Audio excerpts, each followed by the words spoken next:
नमस्कार दोस्तों, जय श्री राधे कृष्ण। आपका अपने चैनल भजन कहानी में आपका बहुत बहुत स्वागत है। 4 अगस्त सावन के आखिरी सोमवार के दिन शिवलिंग से चुपचाप उठा लाना, यह गुप्त चीज हम आपको बताने जा रहे हैं। वह सिर्फ एक सामान्य जानकारी नहीं, बल्कि वह गुप्त रहस्य है जो सिर्फ गिने-चुने साधकों को ही ज्ञात होता है। वह रहस्य जिसे जान लेने के बाद आपके जीवन की दिशा ही बदल जाएगी।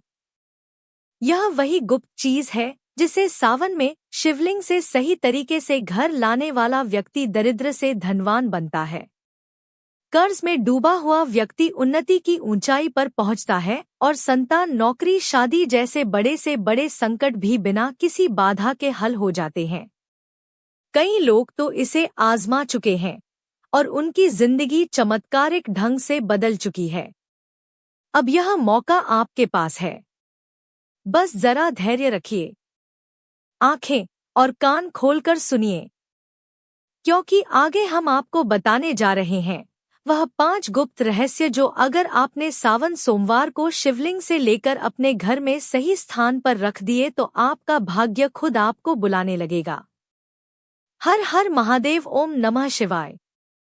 मित्रों, सावन के महीने में शिवलिंग से यह गुप्त चीज ले आना, अपने घर आपकी सभी मनोकामनाएं पूरी होंगी। इतना पैसा आएगा कि गिनते गिनते थक जाओगे। भगवान भोलेनाथ जी के आशीर्वाद से अपने जीवन में बहुत उन्नति करोगे। दोस्तों, हिंदू धर्म में सावन के महीने का बहुत अधिक महत्व होता है। सावन का महीना हिंदू पंचांग का 5वां महीना होता है। यह महीना भगवान शिव को समर्पित होता है। इस महीने में शिव भक्त भगवान शिव की विधि विधान से पूजा अर्चना करते हैं और सावन के महीने के सोमवार का महत्व और भी अधिक होता है। इस माह में शिव की पूजा अर्चना करने से सभी मनोकामनाएं पूरी हो जाती हैं। धार्मिक मान्यताओं के अनुसार सावन के महीने में भगवान शिव और माता पार्वती की विधि विधान से पूजा करने भक्त की मनोकामना पूरी होती है। इसके साथ ही सावन के सोमवार व्रत रखने से भोलेनाथ की विशेष कृपा प्राप्त होती है। दोस्तों, इस बार 11 जुलाई से सावन की शुरुआत हो चुकी है और 9 अगस्त को समाप्त होगा। इस सावन में 4 सोमवारी व्रत होगा।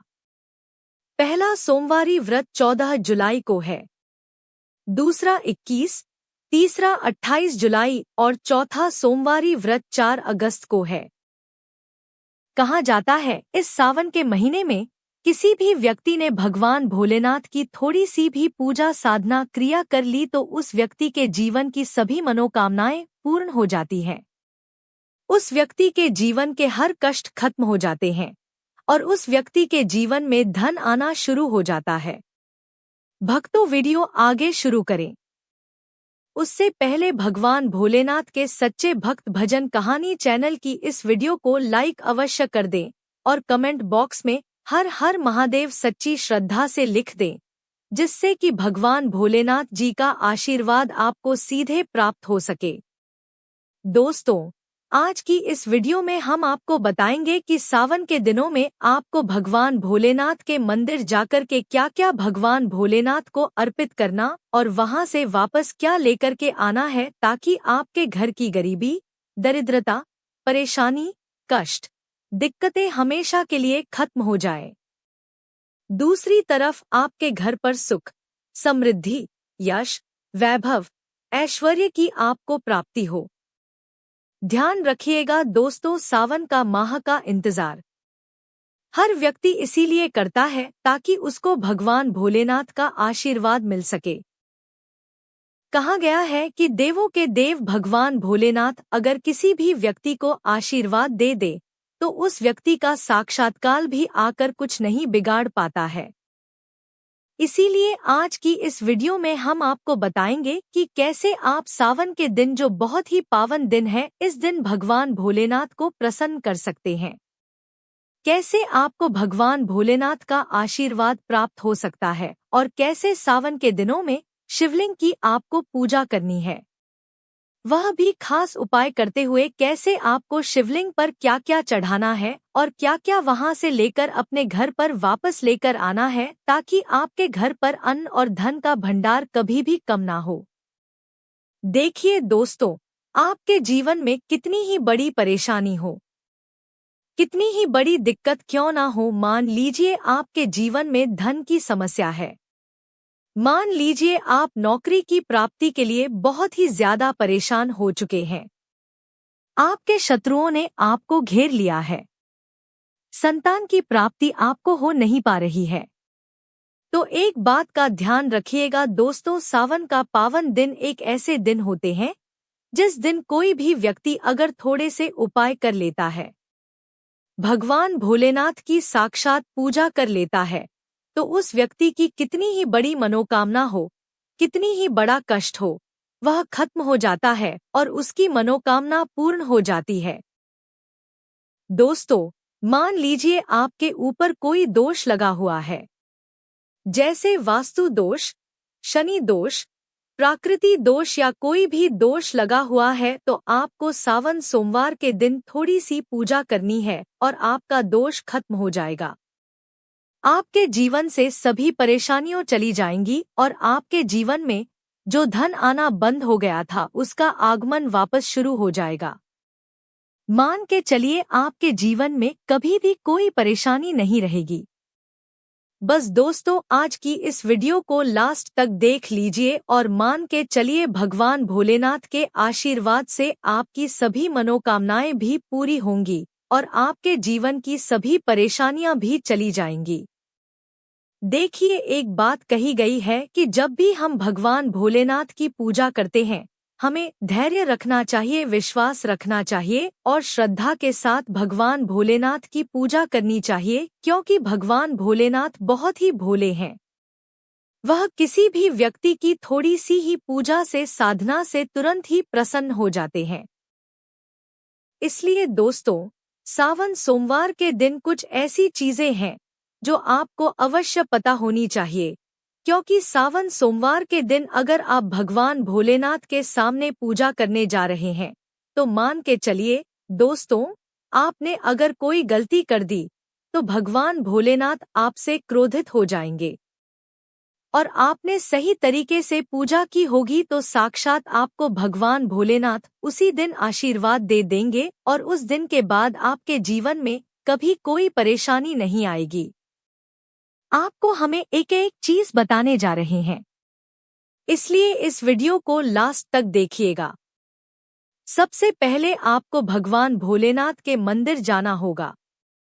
यह जितने भी उपाय आपको बताए जाएंगे, यह मंदिर के उपाय होंगे। देखिए, होता क्या है कि कई लोग हमसे पूछते हैं कि हमारे घर पर शिवलिंग है, क्या हम घर पर पूजा नहीं कर सकते हैं? तो इसका उत्तर है नहीं भक्तों, आपको मंदिर जाना पड़ेगा, क्योंकि मंदिर का जो शिवलिंग होता है और जो घर का शिवलिंग होता है, इसमें बहुत ज्यादा फर्क होता है। जो मंदिर का शिवलिंग होता है दोस्तों, इसकी जो एनर्जी होती है वो आपके घर के शिवलिंग से करोड़ों गुना ज्यादा पैदा होती है। इसमें ऐसी सकारात्मक ऊर्जा होती है जिसके सामने अगर आप थोड़ी सी पूजा करते हैं तो तुरंत ही उसका फल आपको मिलता है और आपके जीवन की हर परेशानी चली जाती है। तो आपको जितने भी आज उपाय बताए जा रहे हैं, आपके जीवन की परेशानी को खत्म करने के लिए, आपकी मनोकामना पूर्ति के लिए, उस उपाय के लिए तो आपको मंदिर जाना पड़ेगा। और सावन सोमवार का पर्व पड़ रहा है, वह आज दिन सोमवार को पड़ रहा है, तो यह दिन ऐसा है, इस दिन अगर आप मंदिर जाकर के भगवान भोलेनाथ की पूजा आराधना कर रहे हैं, तो मान के चलिए दोस्तों, आपके जीवन में कभी कष्ट आ ही नहीं सकता। पूरे साल आपके घर पर अन्न धन का भंडार बना रहेगा। तो आपको क्या क्या ले जाना है वह कहीं पर लिख लीजिए, क्योंकि दोस्तों अगर आपने एक भी गलती कर दी तो आपकी पूजा संपन्न मानी नहीं जाएगी। दोस्तों, सबसे पहली चीज जो भगवान भोलेनाथ के लिए आपको जल ले जाना है सावन सोमवार के दिन। कई लोग हमसे यह कहते हैं कि जल जो है वह तो शिवालय में भी मिल जाता है। शिव मंदिर में मिल जाता है। तो नहीं दोस्तों, वहां का जल आप तभी चढ़ाई यह जब कोई दिक्कत हो, वरना घर से ही जल ले जाना चाहिए। आखिर घर से जल क्यों ले जाया जाता है, इसकी भी बात सुन लीजिए। घर से इसीलिए आपको जल ले जाना है ताकि आपके घर का जो जल ले जा रहे हैं भगवान भोलेनाथ पर चढ़ाने के लिए, उसी जल के द्वारा आप भगवान से जुड़ जाएंगे। उस जल के द्वारा आप भगवान को अपनी सभी दिक्कतें बता देंगे और उस जल को जैसे ही भगवान भोलेनाथ पर आप चढ़ाएंगे, अपनी समस्याओं को बताते हुए वह समस्या आपकी खत्म हो जाएंगी। इसलिए घर से जल ले जाएगा। आप सबसे जरूरी चीज जो जल में ले जा रहे हैं उसमें 2-4 बूंद गंगाजल जरूर डाल दीजिएगा, क्योंकि गंगाजल डाले बिना आपकी पूजा संपन्न नहीं मानी जाएगी। महाशिवरात्रि के दिन तो आपको जल ले जाना है, उसमें गंगाजल डालकर के दूसरा आपको 3 पत्ते वाला बेल पत्र ले जाना है। दोस्तों, बेल पत्र बहुत ही शुभ होता है। आपने अगर मान लीजिए एक तरफ 1000 कन्याओं को खाना खिलाया है, दूसरी तरफ भगवान भोलेनाथ को बेलपत्र चढ़ाया है, तो यह दोनों बराबर माने जाते हैं, इसलिए बेलपत्र जरूर ले जाएगा। तीसरा, आपको सफेद पुष्प ले जाना है। सफेद पुष्प भगवान भोलेनाथ को चढ़ाए जाते हैं, इसीलिए सफेद पुष्प पर भगवान भोलेनाथ के लिए आपको ले जाना है सावन सोमवार के दिन, ताकि भगवान भोलेनाथ का आशीर्वाद आपको मिल जाए, जिसके बाद आपके जीवन के हर परेशानी खत्म हो जाए। दोस्तों, सफेद चंदन ले जाना अनिवार्य होता है सावन सोमवार के दिन। और ध्यान रखिएगा दोस्तों कि भगवान भोलेनाथ को अगर आप दूध अर्पित करने जा रहे हैं तो एकदम कच्चा दूध होना चाहिए, पका हुआ दूध नहीं होना चाहिए, कच्चा दूध होना चाहिए। अब आपको और क्या क्या ले जाना है देखिए। अगर आप चाहते हैं कि आपकी हर मनोकामना पूरी हो तो एक डिब्बा लीजिए, उसमें काली मिर्च भरकर ले जाइए। देखिए, बहुत ध्यान से सुनिए, जितनी आपको बातें बता रहे हैं, एक डिब्बे में काली मिर्च भर के एक लाल कपड़ा लीजिए, उसमें लौंग कपूर, इसको मौली धागे से बांध करके आपको अपनी जेब में रख के ले जाना है। सिर्फ इतनी चीज आपको ले जानी है। आज के दिन को अब आपको पूजा कैसे करनी है, चलिए आपको बताते हैं। बहुत ध्यान से लास्ट तक देखिएगा और जितनी भी चीज आपको बताई जा रही है, इन चीजों को आपको ले जाना है और शिवालय से वापस लेकर आना है अपने घर पर, ताकि आपको धन की प्राप्ति हो सके, आपकी कोई भी मनोकामना हो वह पूर्ण हो जाए। भक्तों, आप पहले जाएंगे मंदिर, सबसे पहले आपको इस बात का ध्यान रखना है, मंदिर जाने से पहले ही काले या नीले कपड़े को धारण करके मंदिर ना जाएं, वरना भगवान भोलेनाथ का आपको क्रोधित रूप देखना पड़ सकता है। सबसे पहले आपको यह करना है कि पतली धार बनाते हुए जल भगवान भोलेनाथ को अर्पित कर देना।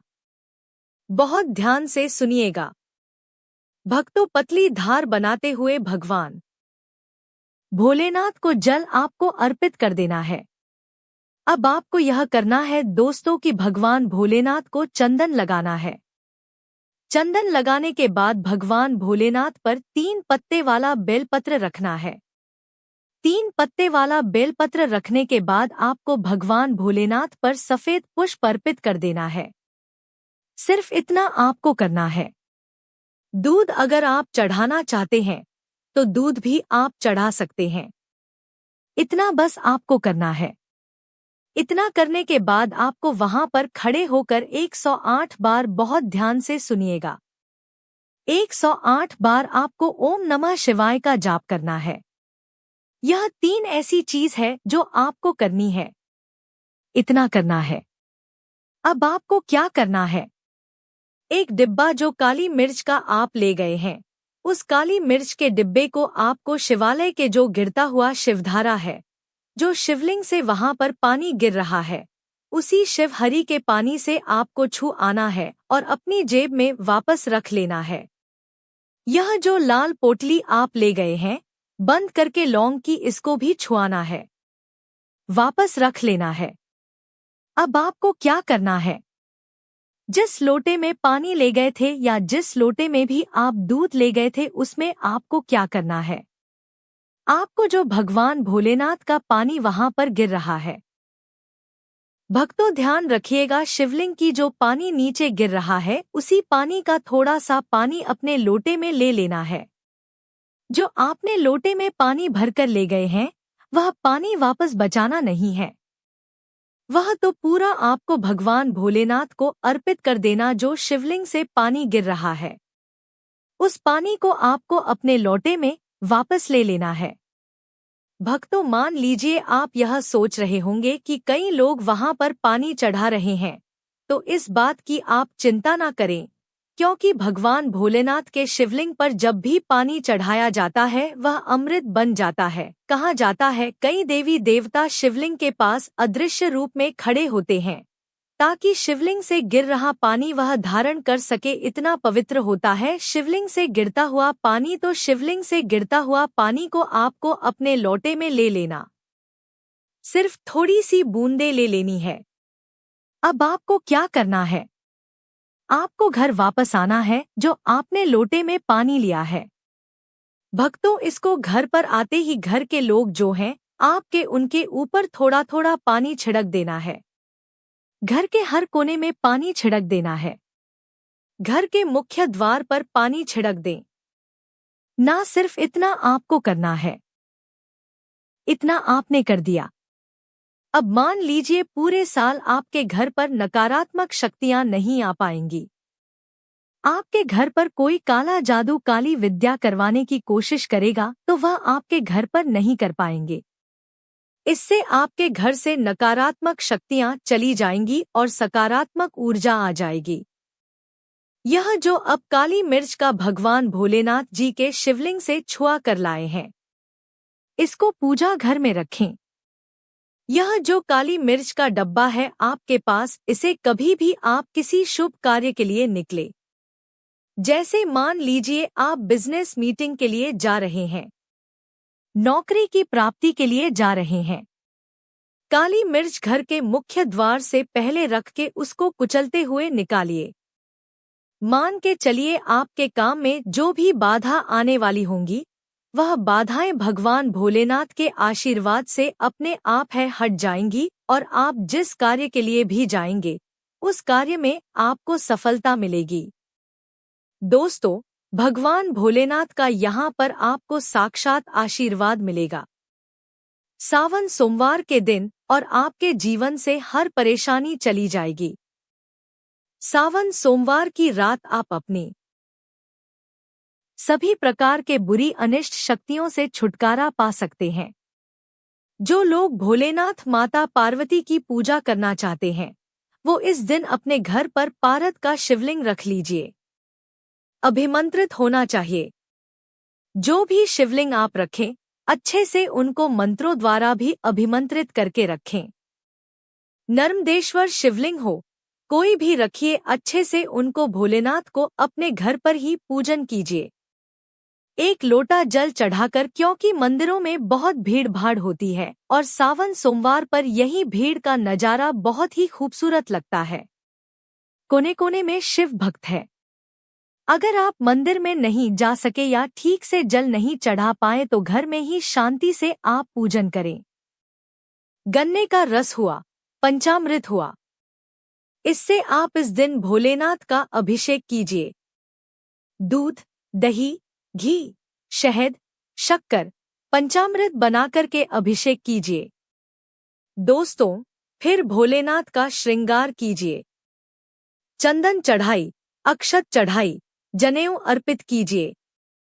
थोड़ा सा चंदन का इत्र, क्योंकि चंदन का इत्र विशेष रूप से शिव शंभू को बहुत प्रिय है, तो वह आप अर्पित कीजिए। उनके पसंदीदा पुष्प चढ़ाएं, आंकड़े की माला से उनका श्रृंगार कीजिए।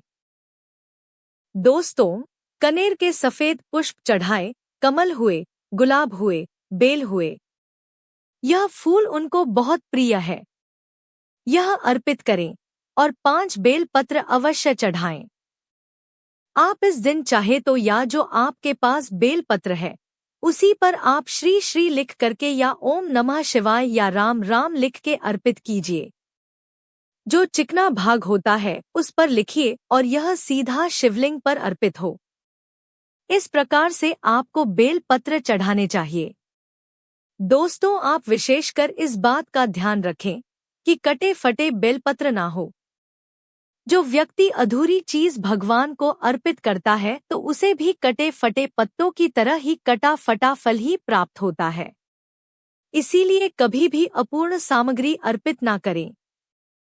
दोस्तों, कहते हैं कि जब भोलेनाथ ने गले में विष धारण किया था तो आदि शक्ति मां के कहने पर देवताओं ने भगवान शिव के सिर पर भांग धतूरा बेलपत्र आदि रखा और निरंतर जल अभिषेक किया था, जिसकी वजह से उनके मस्तिष्क का ताप कम हुआ था और उस समय से ही भोलेनाथ को भांग धतूरा चढ़ाया जाता है। और यह बात भोलेनाथ के भक्तों में बहुत कम लोगों को ही पता है कि इसी कारण शिवलिंग पर भांग धतूरा चढ़ाया जाता है। दोस्तों, अगर आपके घर में शिवलिंग है तो आज के दिन आप चाहे तो शिव जी का त्रिशूल हुआ, डमरू हुआ, यह भी आप उनको अर्पित कर सकते हैं।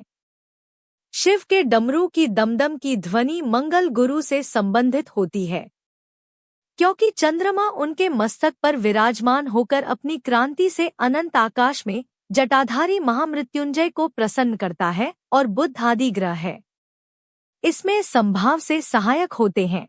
तो यह आज के दिन डमरू अर्पित करें। भोले बाबा का डमरू आप धारण भी कर सकते हैं। अभिमंत्रित करके आप अपने शरीर पर छोटा सा चांदी का डमरू धारण करें। उम्मीद करती हूँ यह वीडियो आपके लिए उपयोगी होगी। वीडियो अच्छी लगी हो तो लाइक कीजिए, शेयर कीजिए और चैनल पर पहली बार आए हैं तो सब्सक्राइब करके बेल आइकन को जरूर प्रेस कर लीजिए। अगर आपको आज की वीडियो अच्छी लगी है तो मिलती हूँ मैं आपसे अगली वीडियो में। तब तक के लिए जय श्री राधे कृष्ण। धन्यवाद।